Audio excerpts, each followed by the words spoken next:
Hi, welcome to Odyssey Reading. Today I'll be reviewing The Housemaid by Frieda McFadden. So this is a thriller-type book about a woman named Millie who was recently released from prison. Due to the many years Millie spent in prison, she's having a really hard time trying to find a job, and the only one she's able to land is working as a housemaid for the very wealthy Winchesters. At first it seems like a dream job to Millie, because she will get to live in the mansion alongside the Winchesters as well as receiving a large sum of money. However, soon some of the Winchester secrets are revealed, and not all is as it seems. Let's talk about the pace of this book. This is a pretty fast-paced book. There is always something happening, and the chapters are also very short, which makes it easy to get through. As for how the author wrote this book, I have really mixed feelings about that. Towards the end of the book, you have dual point of views, which I found pretty cool.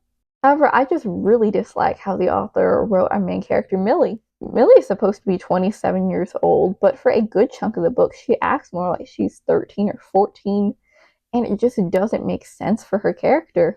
As for the other characters in this novel, the author's really good at making you dislike them, which is the point. But when you're reading this book, you will just be lacking a single character that you want to root for till the end. Now, as for the enjoyability of this book, the first half of this book is pretty decent.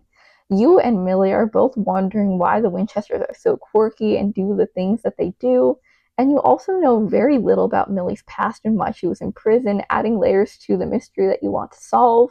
However, about halfway through this book, it becomes really predictable, and all the big twists that you weren't supposed to see coming at the end, you already knew was going to happen, and it just takes away from the enjoyability. Overall, this is a 3-star read. Because of its fast pace, you won't stop reading it until the end, but you'll likely find that it just doesn't live up to its hype, and that is very disappointing, especially because of how much people love this book online. Alright guys, that is the end of my review. If you like this video, then please subscribe and comment down below what type of videos you'd like to see me do in the future.